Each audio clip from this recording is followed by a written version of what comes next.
नमस्कार, मैं अमित ओझा और आप देख रहे हैं India TV news. Uttar Pradesh के गोरखपुर जिले में एक दिल दहलाने वाली घटना गुरुवार को हुई, जब खोराबार स्थित रामबरन टोला में भूमि विवाद में एक व्यक्ति की जान चली गई। गुरुवार की रात को जितेंद्र निषाद और जीतू निषाद की हत्या कर दी गई। घटना घर के सामने की जमीन को लेकर हुआ। मृतक का चैतू उर्फ नौमी नाथ गुप्ता के साथ लंबे समय से विवाद चल रहा था। गुरुवार की रात करीब 10 बजे चैतू, उसके बेटे अरुण, दीपक, पत्नी राधा देवी और 3 बेटियों ने अपने सहयोगियों के साथ जितेंद्र और सत्येंद्र पर हमला कर दिया। आरोपियों ने लाठी, डंडे और रॉड से दोनों को बुरी तरह पीटा। हमले के बाद सभी आरोपी मौके से फरार हो गए। घटना की सूचना मिलते ही खोराबार थाना प्रभारी इत्यानंद पांडे पुलिस बल के साथ मौके पर पहुंचे, जिसके बाद पुलिस घायलों को एम्स अस्पताल में लेकर गई।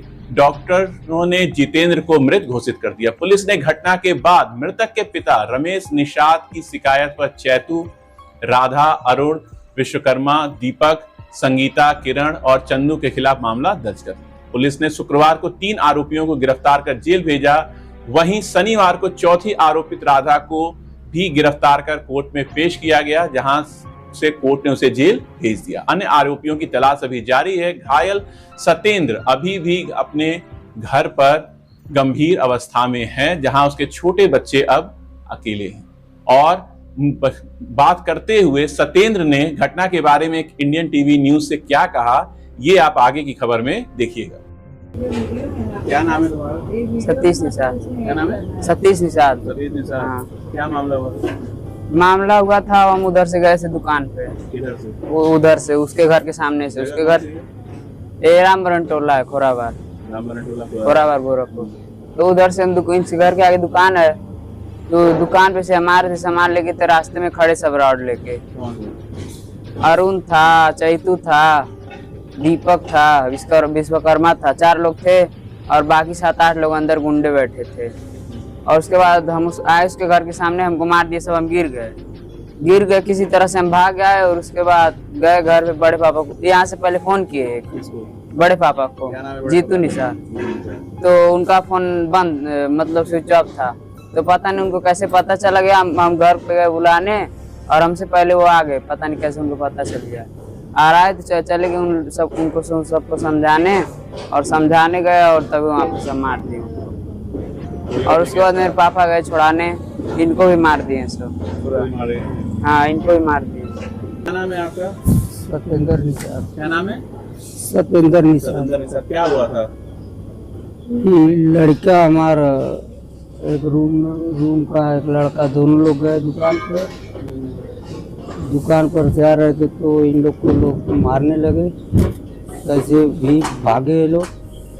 उसके बाद लड़का मेरा फोन किया भाई साहब के पास, उनका फोन नहीं लगा, तो चला गया घर बुलाने के लिए। उसके बाद उनको पता नहीं कैसे मालूम होगा, वो आगे गए समझाने के लिए, उनको सब मार दिए। हम गए छुड़ाने के लिए, हमको भी सब मार दिए। जान से मार दिए? हाँ, जान से मार दिए।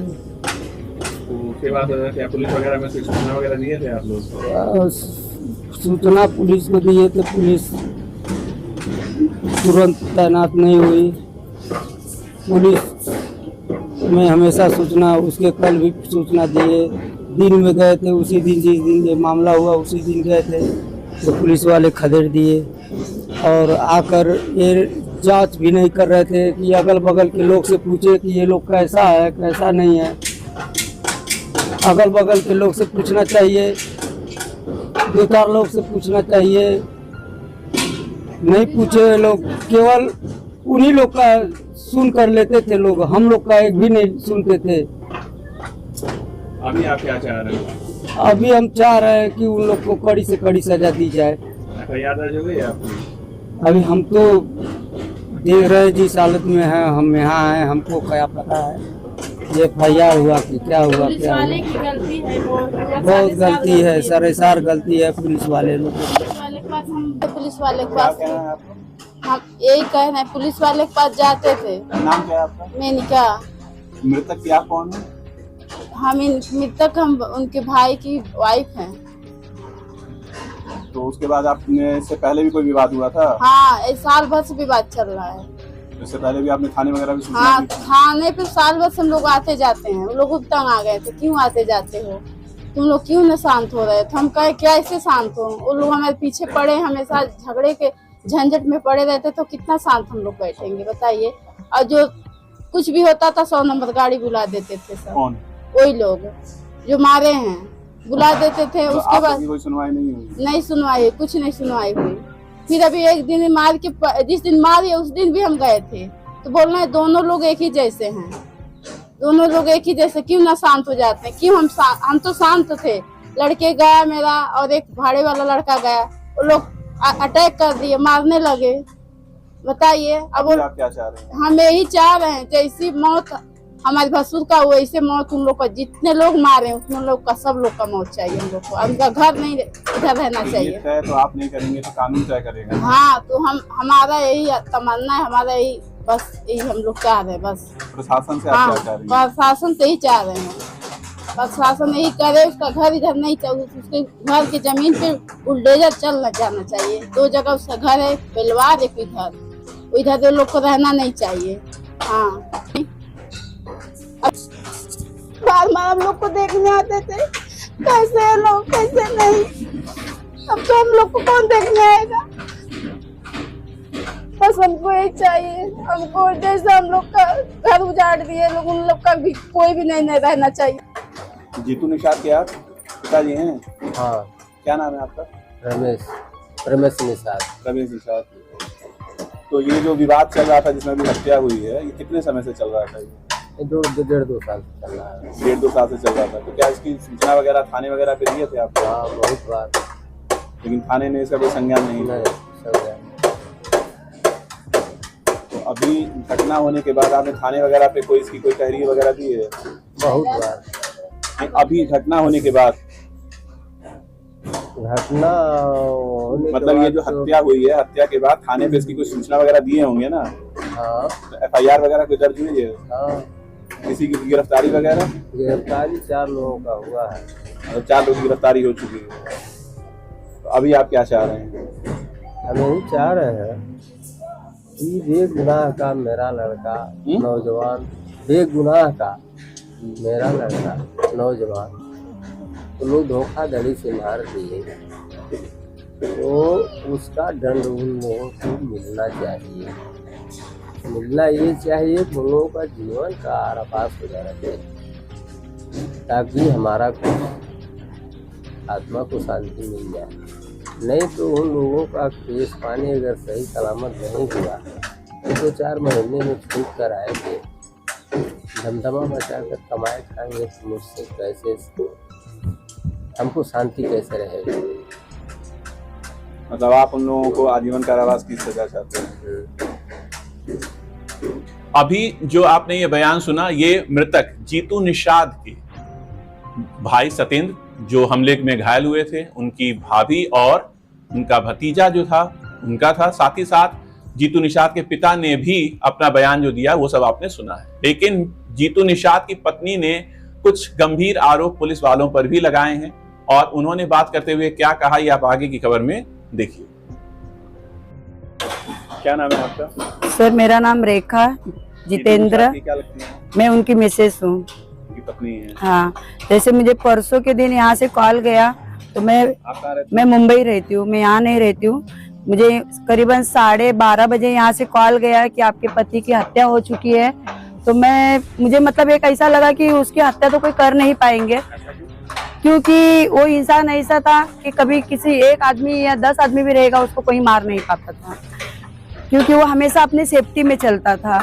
और वो इंसान अकेला कभी गया ही नहीं है। किस कारण उसको यहाँ बुलाया गया है या किस धोखे से यहाँ पर बुलाया गया है ये मैं जानती नहीं, क्योंकि जब मुझे यहाँ के पुलिस से, यहाँ के शासन से जब मुझे फोन गया कि आपके हस्बैंड का मर्डर हो गया है, आपको आना है, तो हम वहाँ से कल शाम को 4:30 बजे यहाँ पहुँचे हैं, बॉडी लिए हैं, उनके बाद में जो भी उनका अंतिम संस्कार किए हैं। अब मेरी यहाँ की सरकार और योगी सरकार और यहाँ के जो सांसद है उनसे यही बोलना है कि जो मेरे हस्बैंड के साथ में हुआ है तो उसकी कड़ी से कड़ी कार्रवाई की जाए, चार्जशीट बनाई जाए, और उसके बाद में जिन्होंने हत्या की है उनके खिलाफ मुझे उनकी पूरी रिपोर्ट, जैसे उनका बयान क्या लिया गया है, उनके बयान में क्या लिया है, क्या दिखावा है, मुझे उनका बयान चाहिए। और उनका बयान जब लेंगे तो वो चार्जशीट जो मिलेगी या 3 महीने में मिले, और चार्जशीट के ऊपर हमको आगे का न्याय मैं खुद करना चाहूंगी। तो योगी सरकार से मेरा यही बोलना है। आप कैसे करेंगे?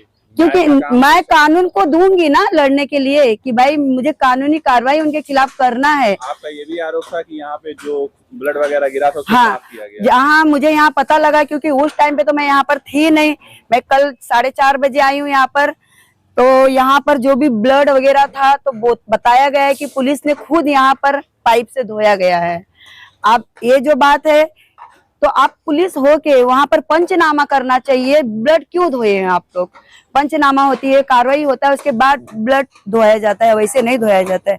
तो बस मेरा इतना ही बोलना है। योगी सरकार से भी मैं यही बोलना चाहती हूँ। कल भी हम यहाँ से देवरिया गए, एक लेडीज को हम लोग ने पकड़ा था, वहां से हम लोग यहाँ से कॉल कर रहे हैं कि उसको अरेस्ट कीजिए, अरेस्ट कीजिए। तो हमको कोई मतलब रिप्लाई नहीं आया कि हम भेज रहे हैं। फिर हम लोग 2 बजे रात को यहाँ से देवरिया गए हैं। देवरिया में कौन सा कोतवाड़ी पुलिस स्टेशन से लेडीज को लिए हैं, फिर यहाँ के पुलिस वाले को दिए हैं। जब तक हम लोग वहीं रुके कि यहाँ की गाड़ी नहीं जाएगी, जब तक हम लोग वहीं रुकेंगे। उसके बाद में उसको यहाँ दिए। फिर हम थाने पे भी गए रात को 1:30 पौने 2 बजे के टाइम पे। वहां पर भी उनसे बात हुई है कि जो लेडीज है उससे उसके खिलाफ पूछिए, उससे बात कीजिए कि उसके साथ में कौन था कौन नहीं था, उससे हमें कोई ये मतलब नहीं है। पर उससे जब पूछताछ करेंगे तो मामला आगे बढ़ेगा ना। जब उससे पूछताछ ही नहीं करोगे तो मामला क्या आगे बढ़ेगा? उन लोग बोल रहे हैं कि हमने पहले 3 लोगों को पकड़ा है, कस्टडी मिल गई है, कस्टडी आगे चली गई है।